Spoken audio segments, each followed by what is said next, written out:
Hello வணக்கம். இன்றைக்கி நம்மளோட லஞ்ச் பாக்ஸ் சீரீஸில் ஒரு சூப்பரான ஒன் பாட் ரெசிபி தான் எடுத்துகிட்டு வந்திருக்கேன். வெறும் 10 நிமிஷத்தில் செய்யக்கூடிய இந்த ரெசிபியை எப்படி செய்கிறதுன்னு வீடியோ ஸ்கிப் பண்ணாமல் கடைசி வரைக்கும் பாருங்கள். வாங்க வீடியோக்குள்ளே போகலாம். ஒரு மிக்ஸி ஜார் எடுத்துகிட்டு அதில் ஒரு கைப்பிடி அளவு கொத்தமல்லி இலை, 2 பச்சை மிளகா, ஒரு துண்டு இஞ்சி, 4 பல் பூண்டு இவ்வளவும் எடுத்து இதை நல்லா ஃபைன் பேஸ்ட்டாக அரைச்சி எடுத்துக்கலாம். நான் இன்றைக்கி 1.5 டம்ளர் பாஸ்மதி ரைஸ் எடுத்திருக்கேன்.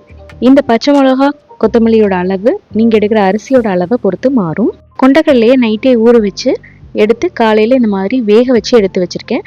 கிட்டத்தட்ட ஒரு 6-7 விசில் விட்டுருக்கேன். இந்த மாதிரி நல்லா வெந்திருக்கு. இது இருக்கட்டும்.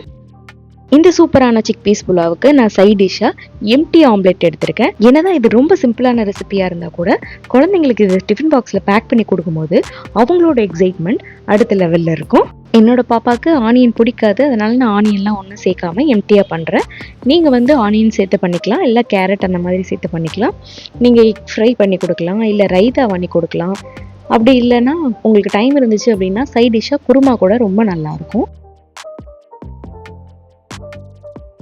இது ஒரு ஒன் பாட் ரெசிபி, அதனால் குக்கர் எடுத்துக்கிட்டு அதில் ஒரு 2 டேபிள் ஸ்பூன் அளவு எண்ணெய் சேர்க்குறேன்.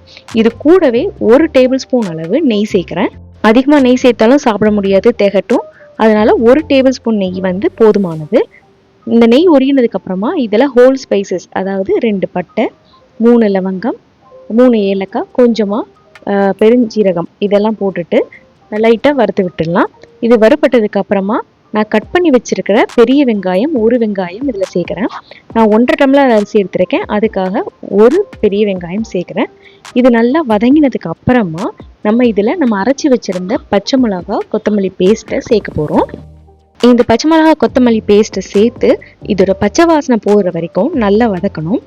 இது அடியில் குக்கரில் ஒட்டாமல் இருக்கிறதுக்காக கொஞ்சமாக நம்ம உப்பு சேர்த்துக்கலாம். உப்பு சேர்த்து வதக்கும் போது இந்த இஞ்சி பச்சை மிளகாலாம் குக்கரில் ஒட்டிட்டு தீஞ்சு போகாது. இப்போ இதில் பச்சை வாசனை போனதுக்கு அப்புறமா இதில் நறுக்கின தக்காளியை சேர்த்து ஒரு 2 நிமிஷம் வதக்கி விட்டுடலாம். நான் இதை சேர்க்கறத வீடியோ எடுக்க மறந்துட்டேன், அதனால இந்த வதங்கினதுக்கு அப்புறம் இது எப்படி இருக்கும் அப்படின்றத காட்டுறேன். இந்த அளவுக்கு இது வதங்கினதுக்கு அப்புறமா இதில் நம்ம வேக வச்ச கொண்டக்கடலையை இதில் சேர்த்துக்கிறோம். நான் இன்னைக்கு ஒரு 75 கிராம் அளவு கொண்டக்கடலையை சேர்க்குறேன் 1.5 டம்ளர் அரிசிக்கு. இதை ஒரு 2 நிமிஷம் வதக்கி விட்டுட்டு இதில் நம்ம தேங்காய் பால் சேர்க்க போகிறோம்.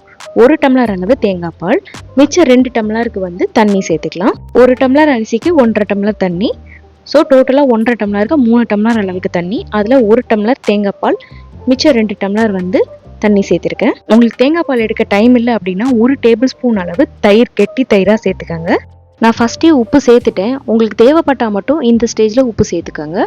சேர்த்துட்டு டேஸ்ட் பார்த்துட்டு கொஞ்சம் உப்பு ஜாஸ்தியாக இருக்கணும், அதை டெஸ்ட் பண்ணிவிட்டு அதுக்கப்புறம் இந்த ஸ்டேஜில் நம்ம ஊற வச்சிருந்த பாஸ்மதி ரைஸை ஆட் பண்ணிவிட்டு குக்கர் போட்டு மூடி ஒரு 3 விசில் விட்டு எடுத்துடலாம்.